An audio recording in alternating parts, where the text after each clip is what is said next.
Bago natin umpisahan, ay ayusin muna natin yung balabal. Siyempre, ayusin natin yung buhok.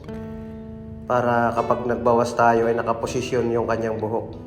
Suklayin. And then, number 2 na clipper guard, paikot, ang gagawin natin dito. Hindi lang tayo mag-tutorial dito sa video na ito.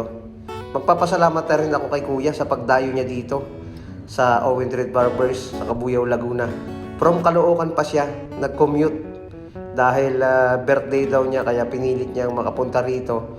At nilambing niya yung asawa niya para samahan siya. Nakakatuwa naman at nakakataba ng puso ang pagpasyal niya rito. Kahit wala pa akong plano maggupit noong araw na yon, ay inabangan ko siya para naman yung pagbisita niya ay sakto na mahihintay ko siya dito sa shop at magugupitan ko na rin.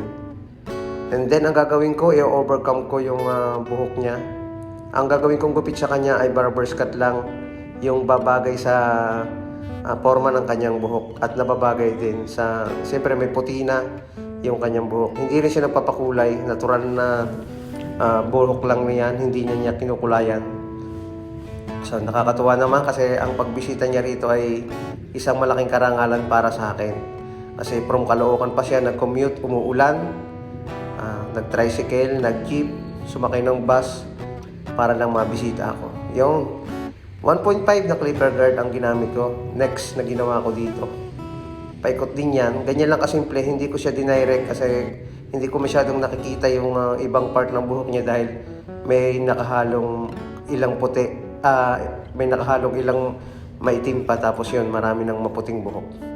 So, masaya naman ako dahil sa pagbisita niya ay yun daw yung request niya na sa birthday niya na makagala siya at kasama niya yung misis niya. Binigyan ko na rin siya ng sticker bilang souvenir sa kanya at natutuwa naman ako. Overcome ang ginawa ko dito. Itong video na ito ay may content tutorial, tapos yun, pagpapasalamat na rin kay Kuya. Number 1 na clipper guard sa gilid. Sabi niya sa akin, ikaw na ang bahala sa buhok ko. Ikaw nang bahalang dumiskarte kung ano yung gupit na gagawin mo. So, medyo may kwentuhan din kami dyan habang ginugupitan ko siya sa part na yan. Tapos, next natin gagawin, lagyan na natin ng pinakang guidelines yung gilid para kapag nag-ahit, kitang-kita na agad yung aahitan. Malinis na, konting ahit na lang. Tapos, linisin na rin yung part ng likod. Yun. Isang side lang para ang ginawa kong video rito para hindi ko na iniikot-ikot. And then linisin ko yung likod kasi may mga matitira dyan, mga maikling buhok. Pinas forward natin ng konti para hindi masyadong mahaba. Tapos babawasan natin yung ibabaw. Binawasan ko yan. Scissor overcomb ang tawag dyan. Saktong-sakto yan sa ganyang medyo manipis na buhok. Scissor overcomb lang. Pasok na sa suklayan, ganyang kanipis na buhok. Kaya pwede na yan. Ito yung traditional na ginagawa natin ng kalamitang mga barbero. O yun. Masaya si Kuya kahit medyo mahiyain.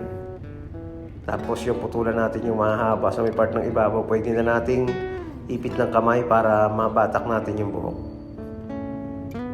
Maraming salamat sa mga nanonood, sa mga followers natin dyan. Yun, meron tayong ang mga video ko na ito ay dito ko in-upload muna sa aking personal o profile. May konti pang problema ang ating Facebook page. Yung tapos, plangkita na natin yung gilid. Ito yung nabili ko nung last barber battle, yung ating mahabang gunting. Ayun, kay Sir Tolitz. Ang gandang gamitin, ang gandang pampantay. Bumalik na naman tayo sa paggamit ng mahabang gunting. Pagkatapos niyan, ahitan, paikot. Makikita na agad natin yung resulta pagkatapos nito. Kahit medyo maputi na yung buhok niya, lalabas pa rin yung malinis na gupit. Basta maayos pa rin nating magawa yung pagkakagupit para sa kanya. Lagyan natin ng konting pomade, hair product sa buhok para magkameron ng kintab at sumunod ito. O yun. Pugi na si Kuya. Maraming salamat sa iyong pagbisita, Kuya. From Caloocan pa bumisita sa akin. Thank you so much for watching.